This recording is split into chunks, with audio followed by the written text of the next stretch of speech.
I think it is time to start. Can you hear me? Yes, we can hear you. Okay, great. This is actually part of my presentation. So as you can see, the title of my presentation is, Can you believe it? And we can ask this question in many different contexts. And this is something that I'm going to talk about in my presentation. Fred said that we never know what I'm going to say, and I don't know it either. I have an idea about what I'm going to talk about, but what exactly is going to come out of my mouth, we are going to find out, and this is going to be interesting to me as well. As usual, I start with these three questions. Whatever I do, first of all, I ask myself, what am I doing? And then why I'm doing it. And then finally, after I answer these two questions, I can think about how I'm going to do it. And this is something that I really recommend to everybody to do because it helps you achieve your goals in a more organized way. So what are we doing? Well, as you can see, we are saving the world. And as you can see in the middle of this picture, it is Power Utility Communications that is doing that. And you're going to find out because the world is really in a crisis that is multidimensional, and communications in general and power utility communications in the case of our industry is what is helping to save it. So what are the challenges that the world is facing? First of all, it is global warming. There are many people that don't believe in it, but I can tell you from my experience in California that it is true. We are getting less snow, we are getting more droughts, we are getting a lot of fires. So it is really not a very pleasant situation. So there are a lot of people in our industry that are trying to help solving this problem, but this is creating problems of a different kind that are affecting the protection, automation, and control systems in the electric power grid. Another challenge is something that has nothing to do with global warming, but actually the COVID pandemic has impacted significantly our lives as well. I remember, and I hate to say this, but I remember the great times when we had the power utility communications tutorials and workshops in nice locations in Germany the previous years, and where we will be sitting in the same room and talking to each other and exchanging ideas. Now, instead of seeing you, I'm looking at my computer screen, but still we are able to do it. So this is something that is very, very important, that we are still able to communicate with each other under these circumstances. Another issue that we have to solve is the penetration of distributed renewable energy resources in the electric power grid. And this is due to the efforts of many countries and many power companies to solve the problem with global warming by replacing the generation that is based on fossil fuels with renewable generation like wind and solar, as you can see on this slide.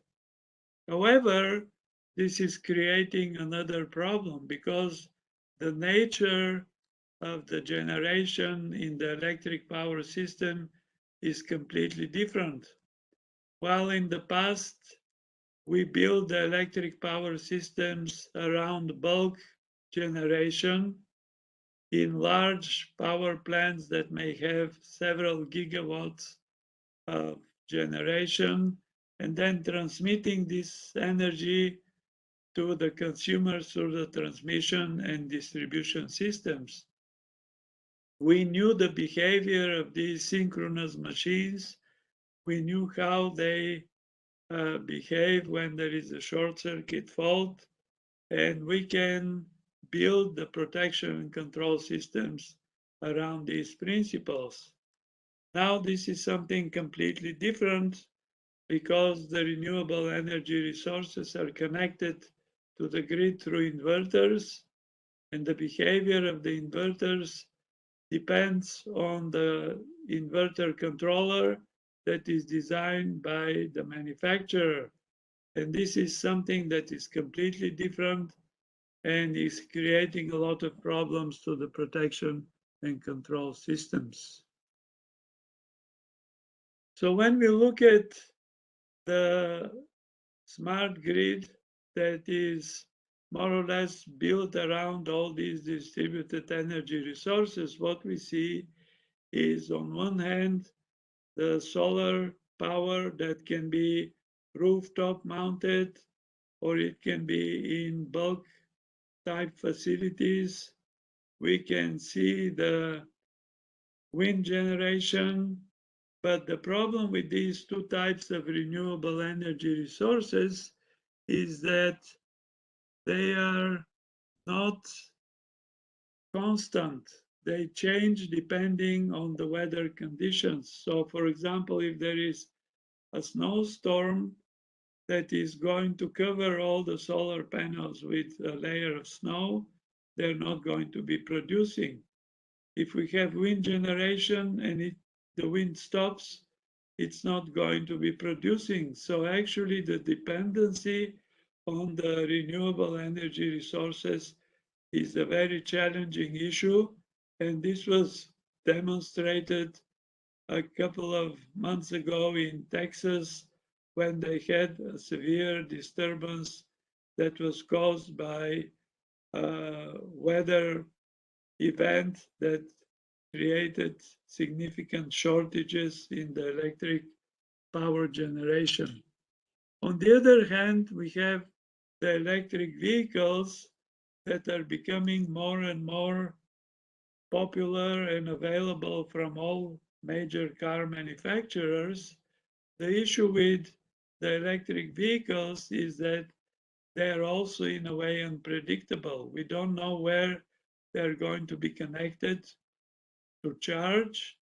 And we are looking at our industry at using them both as a load or as a source during certain system conditions, which means that we have to have a way of integrating them as well in the electric power grid. And all of this has to be done more or less based on power utility communications. This is why I'm saying that power utility communications is one of the major tools that is available to us to save the world under these challenging system conditions. When we are talking about the inverter-based electric power generation, this is a recording of a short circuit event, and you can see the current output. There is a little short transient of a couple of milliseconds when we have a certain increase in the current produced by the inverter-based generation, but then it very quickly goes down to no current output. So imagine if you have to use an overcurrent protection to clear a fault when there is no fault current. So this is why we have to think of new methods and principles to detect the fault conditions and clear the fault in order to prevent further disturbance in the electric power grid. Another issue related to the renewable generation is the so-called write-through capability. So what you see on this slide is several different write-through capability curves that are designed and defined by the different countries, but what is common between them is that they require the distributed energy resource to remain in service during the fault duration with a certain length and a certain voltage drop.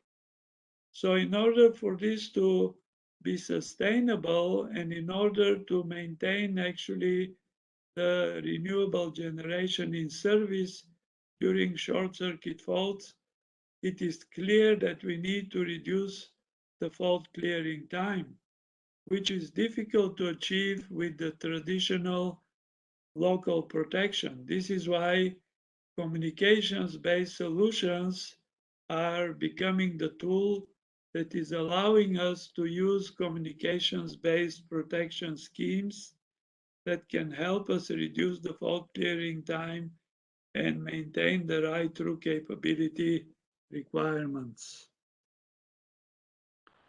So all of this is something that is captured in the requirements for the smart grids, and I have extracted the more important characteristics of the smart grid that are shown on this slide. First of all, it is the increased use of digital information and controls technology to improve the reliability, security, and efficiency of the electric power grid. A second characteristic is dynamic optimization of grid operations and resources with full cyber security that Andreas is going to talk about later in his presentation. And last but not least is the deployment and integration of distributed resources and generation, including renewable resources, as I was just talking about. So what is actually another major characteristic of the smart grid? It is this equation that you see on this slide. It is the simplest equation that you can ever see. And it means that the smart grid is actually a digital grid, meaning that in order to achieve the goals of the smart grid, we have to digitize it. And this is where actually, again, the power utility communications play the role of the savior in order to be able to achieve these goals. This obviously requires what we call virtualization. And virtualization is the art and science of making the function of an object or resource simulated or emulated in software identical to that of the corresponding physically realized object. This is the use of an abstraction to make software look and behave like hardware with corresponding flexibility, cost, scalability, reliability, and often overall capability and performance on a broad range of applications. Virtualization makes real that which is not, applying the flexibility and convenience of software-based capabilities and services as a transparent substitute for the same realized in hardware. And this is something that is bringing us again to the question that is in the title of my presentation.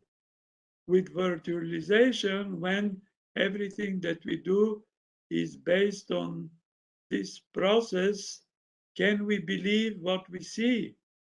And this is something that reminds us of what we were seeing in the past when we had virtual meetings with ghosts in seances. People get together and they try to talk to a ghost and they're asking the questions that you see on this slide. Is there somebody out there that wants to join us? Are you there? Can we hear you? And things like that. And this is very similar to what we are doing right now. For example, are you sure that you are watching me live? Or maybe this is a recorded presentation that somebody is playing for you to see, because many of the virtual events that we have today, actually parts of it are pre-recorded presentations. And then maybe another part is a live discussion at the end of the presentation. Another thing that is making this even more challenging is the fact that what you see in the background is something that can be a picture that you downloaded from many of the tools that are available today on the internet, or it may be a real background, as you can see in my case right now. I don't like to use these fake backgrounds. I like to try to stay as close to the reality as possible. But when, for example, I'm talking to somebody in a virtual environment and I'm seeing a beach behind them, I'm wondering, is the guy or the girl really at the beach, or is it just a picture that they downloaded? So this is why in this virtualized world, we are asking this question, can we believe what we see?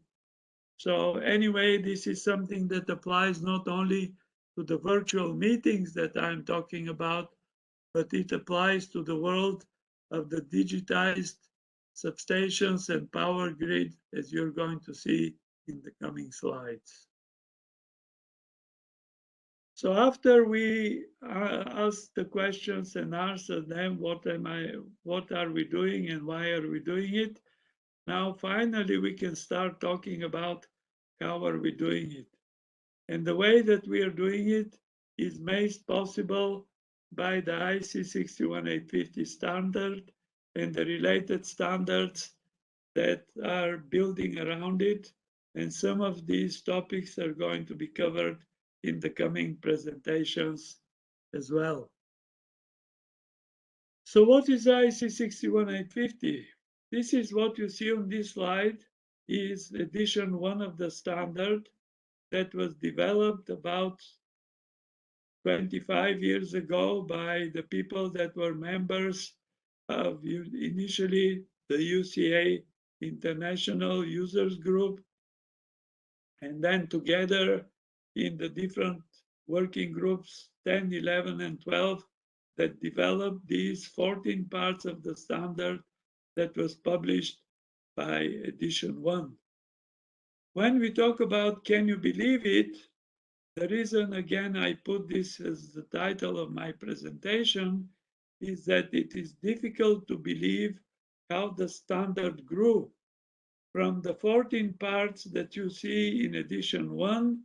Now you're going to see how many parts we have in what is currently available and being worked on the coming slides.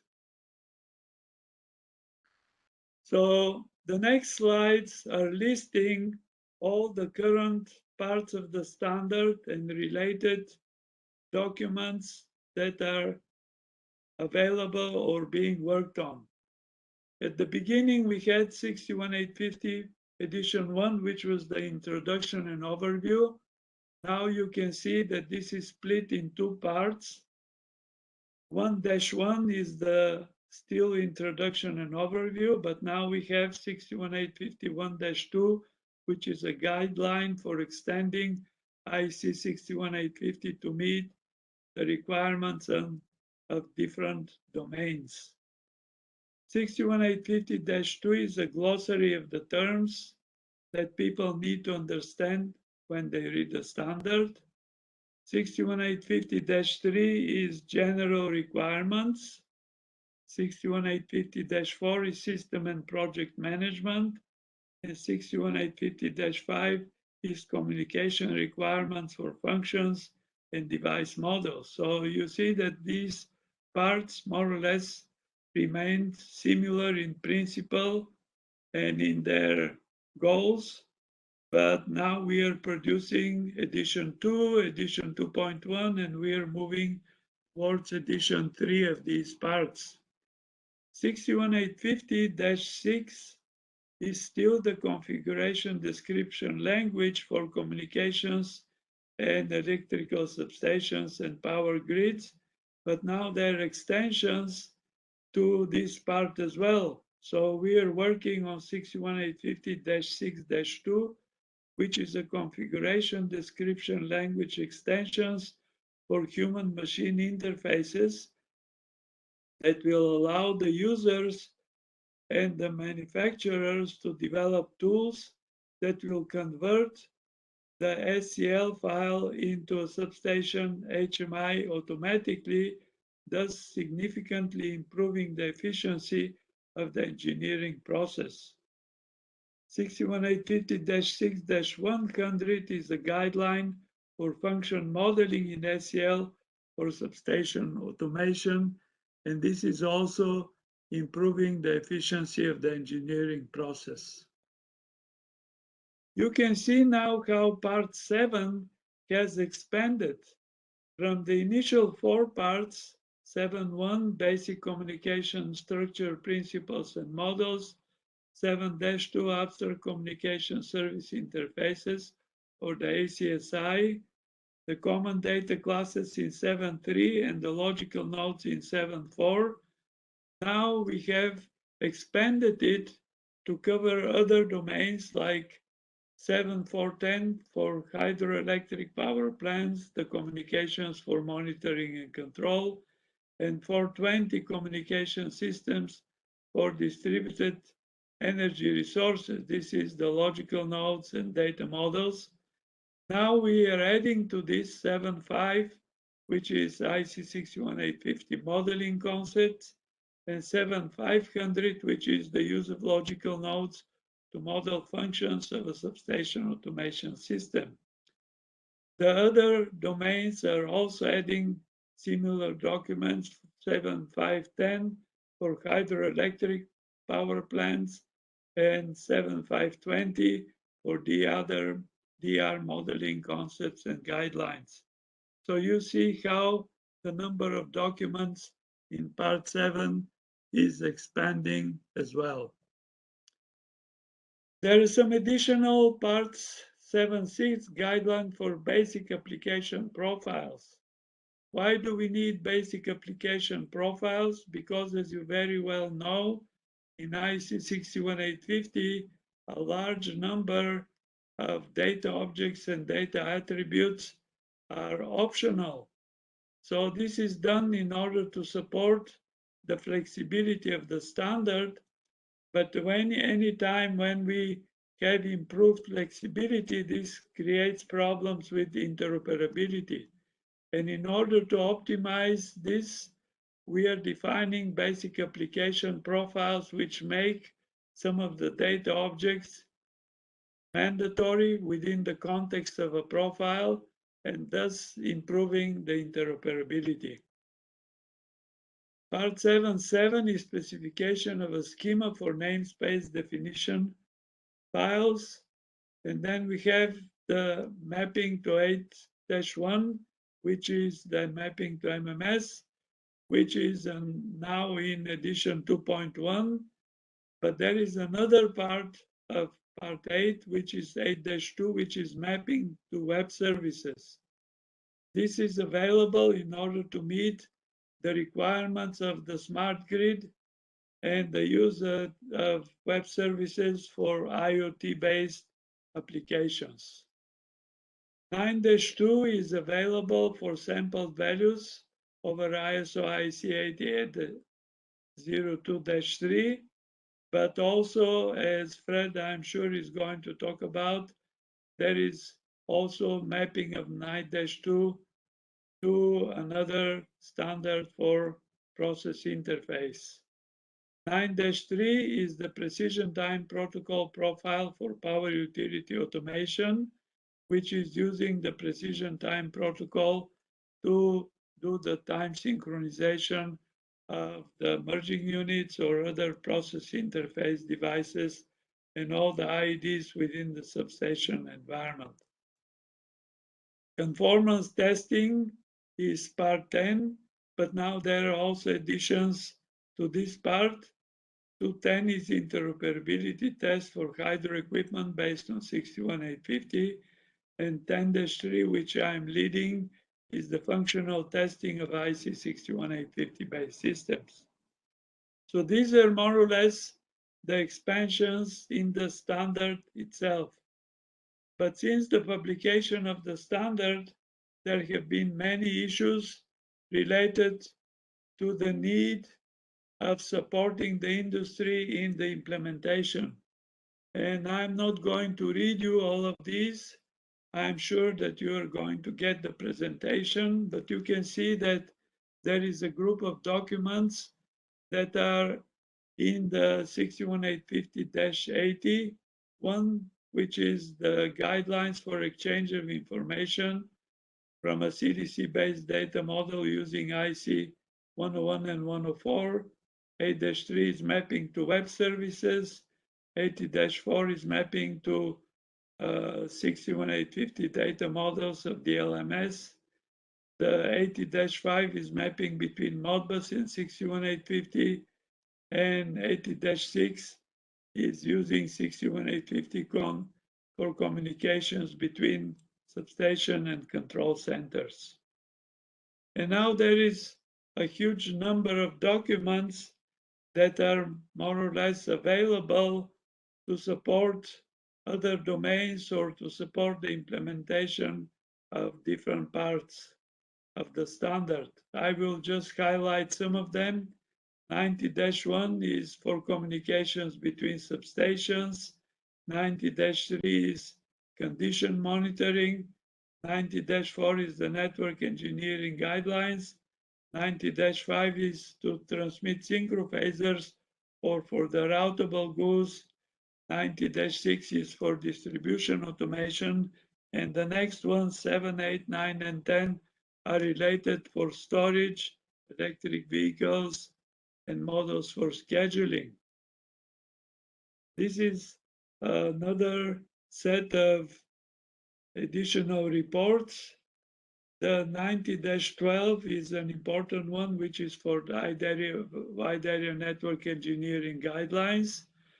Then we have the 90-15, which is for DR grid integration, etc., etc.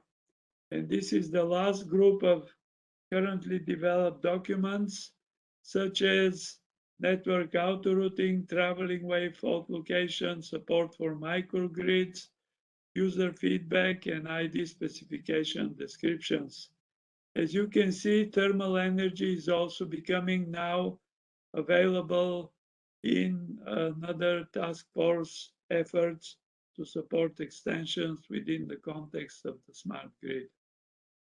So I think it becomes difficult to believe the huge expansion, but this is what we need to do in order to meet the expanding requirements.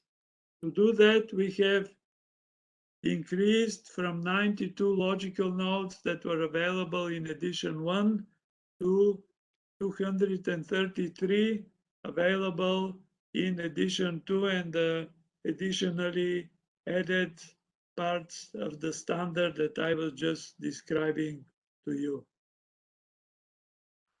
Now this is the groups of logical nodes, and you can see that they have expanded as well.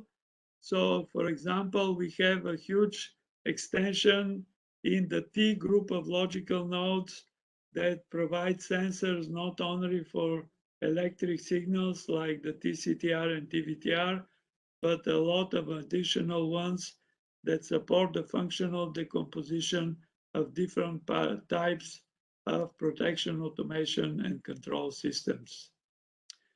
Now, when we go back to the question in my presentation title, can we believe this? When we talk about the process interface, this is based on what we call a transfer function, which is the ratio of the output of the system to the input of the system. And this is something that we have to deal with in our everyday life. So what you see here is how actually this transfer function works and what does it include in the substation environment. If we take the primary signals that are XS in this slide, the transfer function is represented by the instrument transformers and the merging units. So the question is, can we believe the stream of sampled values that is being used by the different protection, automation, and control elements in order to perform their functionality? In order to do that, we have to actually rely on testing. So in order to make sure that we are getting the proper sampled values in our applications, we have to do primary injection on the primary side of the instrument transformers or sensors, and then compare the streaming sampled values coming from the output of the merging unit with the sampled values from the test system in order to make sure that the transfer function is operating as expected. However, if we have such conditions like city saturation, you can see the huge discrepancy between the actual primary signal and what is on the secondary part of the saturated city. And this is why we have to implement proper protection and control algorithms in order to detect this discrepancy and use the proper information to perform the protection functions. When we are in an energized substation, there is another challenge because we may be getting actual sampled values or goose messages from the merging units or the process interface units, or we might be getting sampled values from a test set. And in order to do that, we need to understand all the testing related features that are available in the standard to distinguish between what is coming from the real substation environment and what is coming from the test system. When we are using the different forms of digitization, like you can see, standalone merging units or low level instrument transformers that are using like Rogowski coil connected to a merging unit or an optical CT, we have to also do primary injection to verify that the transfer function is properly performing.